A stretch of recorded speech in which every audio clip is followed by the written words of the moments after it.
Hello, everyone, and welcome to May I AI. I am your host. We were gone for a few days, but we are back with a new episode on AI uncertainty. We started the conversation last episode talking about AI overconfidence and how it affects AI uncertainty. And today I want to start again and revisit the topic with a short episode talking about how we even measure AI uncertainty and why LLMs actually make it very hard for us to do so. So let's jump right in. Let's start with a recap from the previous episode.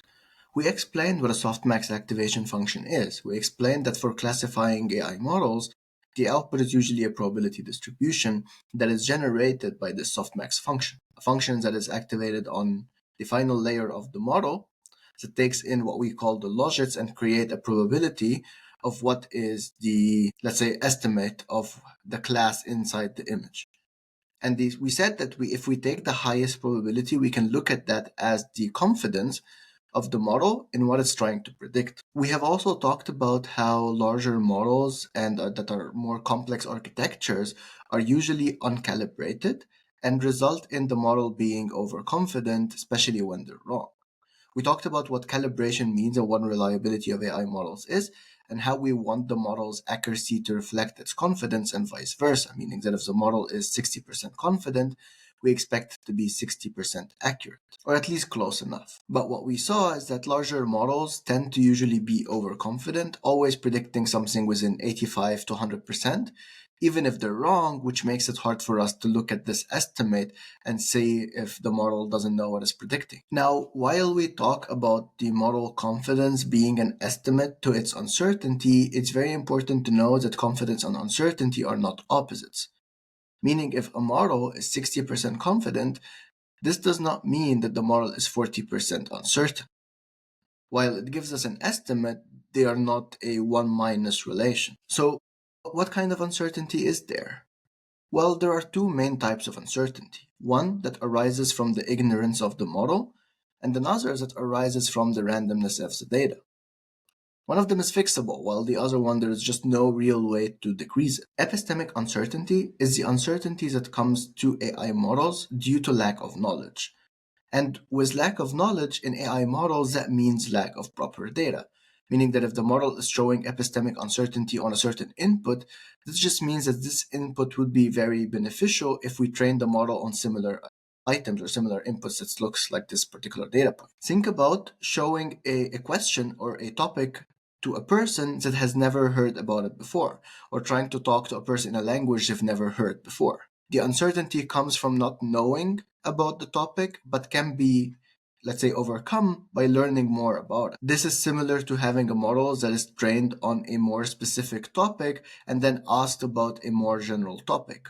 Or a model trained on a very general idea, but then you're using it to answer a question on a very specific domain that it's not been part of the training. LLMs would usually try to answer these questions unless built with some proper guardrailing to make sure they don't. But in a normal AI system, if you just have the model as is, the model will not be able to tell you it does not know. It will just answer the question based on whatever it can find.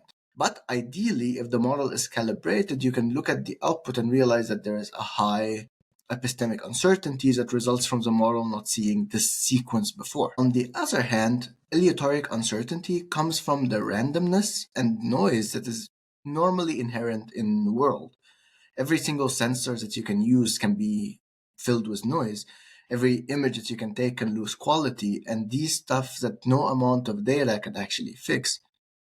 Every sensor has its own bit of noise. Everything that we look at the world has a bit of inherent noise in it that the model cannot just learn because it's random. And this causes the model to be unsure, not because it's a bad model, but because the data is just random. Think about trying to decide on a very specific feature in someone's face in a very blurry image.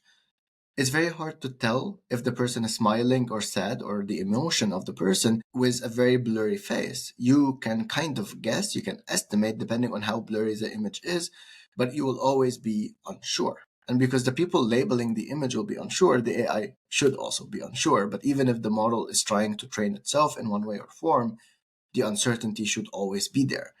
And this only happens with a well calibrated model. So now, knowing all of this, And knowing that the confidence isn't the actual metrics that we use to tell of uncertainty, how do we actually estimate it? How do we actually measure it and come with a value to quantify the uncertainty of a model? The answer is entropy. Entropy is a measure of information series that is usually used to say how unpredictable something is.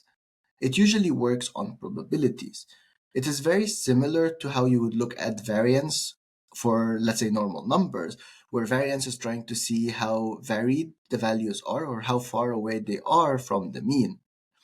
Entropy, in a similar way, is trying to see how unpredictable something is by looking at the probabilities and seeing how, let's say, confident or very similar they are to one another. Let's look at an example. Say we have a model that is used to train and classify on 4 classes. If we have one of the 4 classes classified as 90% confidence, we would say that this has low entropy, meaning that there is only one class that are high and the others are very low. On another hand, if we find that the classes has similar to 25%, so they're all equally distributed, we would say that the model has very high accuracy and that the model is high on uncertainty. This is similar to the case we were explaining before, where we said if a model is trained between cats and dogs and we give it an image of a pizza, for example, we expect it to be as equally distant from both classes, meaning that the probability distribution is somewhere in the halfway for both of them.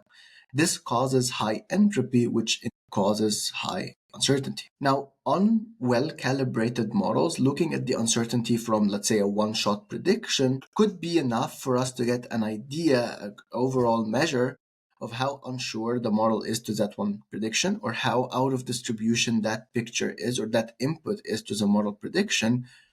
But it doesn't work for all models. The idea is to get like an overall estimate, to get like a really good estimate of model uncertainty, we need to see the model, let's say, from different views on the same input. The idea is, let's say if we have an image of a car and we, let's say, move the image so that we get a bit of the car in every image or change just slightly in the image, and then see if the model still classifies the image as a car in all of them.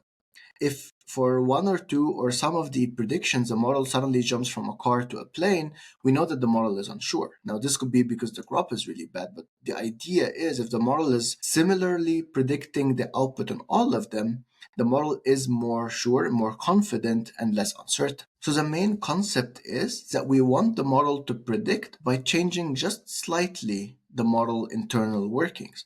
If you remember, we said that the models, all neural networks, are built from layers that in turn contain neurons. Now, every single neuron is connected to every other neuron with weights. We can do one of two things. We can either change the weights ever so slightly, that would make sure that the predictions are different, or if we have, let's say, 4 neurons that connect to the next 4 neurons, we can make sure to close one or two of those neurons. This is called dropout. Dropout is usually used within training as a regularization method. Basically, we talked about how models can memorize the training data, and this causes what we call overfitting. And dropout is a way to make sure this doesn't happen, or at least reduce the probability of it happening by making sure that the model doesn't focus on using only one neuron or only a set of neurons. So we turn off some of them, and this in turn causes the model to use all of them equally. Usually, this is only done during training and then is turned off for inference.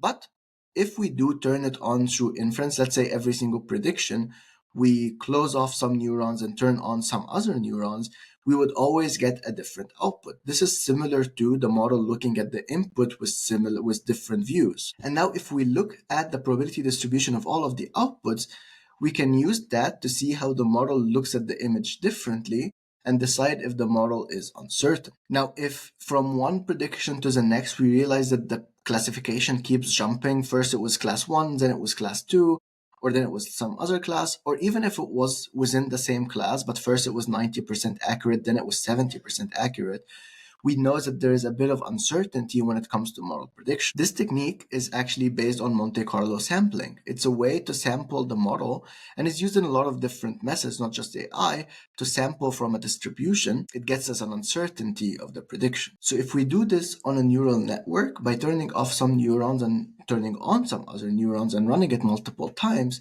this allows us to get a really good measure of uncertainty. But it does come with a catch. You see, you need at least 30 to 50 samples in order to get a good estimate. The larger the number of samples, the better the estimate is, as with every other statistical way of sampling stuff. So you need to run it more times in order to get a very good sampling. And then for very big models like GPT, for example, imagine running 50 times every time you generate a new token. This will take way too long for you to get an overall estimate, a rolling window estimate on the generation and whether or not that generation is uncertain. For smaller methods, it works really good, but it is very slow, it's very time consuming, and you need to make sure that you keep running multiple times. If the model takes too much effort or too much computation power and resources to run for the first time, you will be sitting there for a while waiting for it to finish. Now, Monte Carlo sampling is not the only way to get an uncertainty estimate. Another famous way is to also use deep ensembles. Now, ensemble methods have been used in training for a lot of different methods in general for accuracy improvement. And the idea is simple. If you have a data set, instead of training one model on that data set, you sample different parts of the data set, you create different, very similar data sets, and you train a model on every single sample. The idea is that the samples overlap, of course, but the idea is the model, even when it starts with random initialization of weights. So by the end of the training, since it also saw some different pictures, the models are slightly different in their weights, meaning that every single model, when you predict on it, will generate different logits, which will in turn generate a bit different in the probability distribution. Now, if you use every single model to predict on the input and see how the probability distribution varies on the output, you would get a similar version of what we did with Monte Carlo, where you can now see how different, how varied the probability distributions are. You calculate the entropy, and that gives you the estimate of the uncertainty within the model. Now, this is a bit harder and more consuming than Monte Carlo. It comes with a trade off. Now, with Monte Carlo sampling, you need to run 50 times or more. However, with deep ensembles, people have said that you only need 10 models. But you need to train and maintain and monitor 10 different models, train on different samples of the data set, and make sure that they're different at the end. This makes it so that you now have 10 models. If a model, again, like GPT, is huge, you need to run 10 of these models in training. See how one model takes time to train? You need to train 10 of those and then keep monitoring every one of those 10 models so that every time you need to estimate the uncertainty, again, every time you predict a token, you predict it with all the models and you keep track of all the logits as you go until the end of the sentence. This is very time consuming. This is very computationally intensive and it takes a lot of resources, which makes it very hard to perform. Even for normal methods, like even for normal, let's say, models that aren't large language models or visual language models, but a small classification model, this gets tough. You need to monitor and keep track of all of these models, especially if you have multiple models for multiple different things, gets a lot out of hand. Now, there are a lot of different ways to measure uncertainty.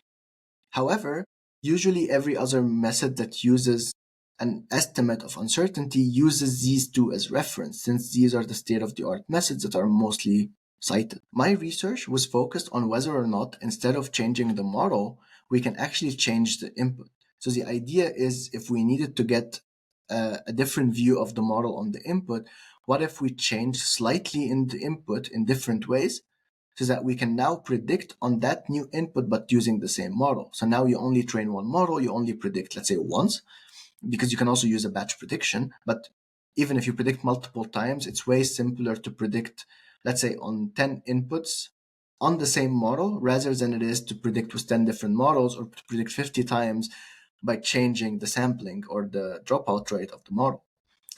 And the idea is, if you change the input in a way, you can see the probability distribution and how they change on the output for each of them, and you compare that on the original image. Using the entropy for that, you can now calculate the uncertainty of the model on the image that you just changed. And I wasn't the only one doing so. There were a lot of people that were also doing similar techniques and other techniques in order to check how we can optimally and find a better way to just calculate the uncertainty. But one thing that was very clear with all of the methods, while they optimize in one way, there is always a trade-off. For example, like I said, you always compare it to Monte Carlo, and there is always an estimate of when you get a different uncertainty. Let's say you get a higher or a lower uncertainty on an image. This doesn't tell you which uncertainty is better. This doesn't tell you which uncertainty makes more sense. At the end of the day, the measure of uncertainty has to be valid and has to be consistent across every other prediction.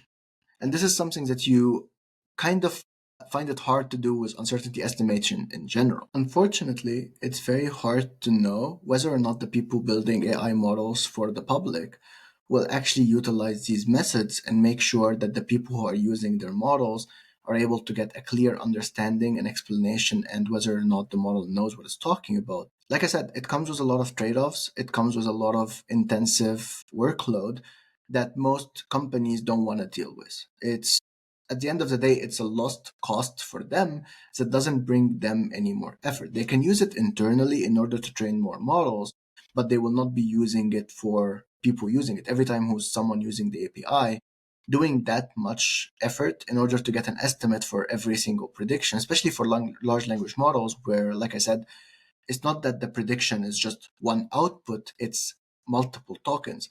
And LLMs have been generating more and more outputs every time you ask a simple question. There's a lot of work that is going to be put into it, a lot of resources that are going to be used in order to get you that one estimate. So it's not clear if we're ever going to get a model that has this built in order for people who are using it, non-technical people, to know what is going on. In a world where AI generated content and AI companions and AI generated everything just dominate the market, it's up to you to know what is the limitations of these AI models, what they can and cannot do, and most importantly, know that with great accuracy, there must also comes great uncertainty, even when it's hidden from you. AI models are made and trained to be overly confident. They are made to be confident in their prediction because that pushes accuracy.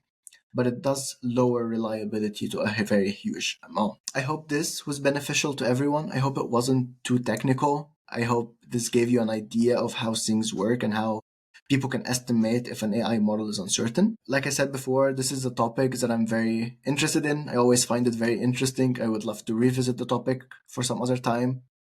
But for now, this will be all the talking I do for this episode. If you like this content, remember to subscribe, send it to other people who might also be interested, and like always, stay curious, and I'll see you in the next episode.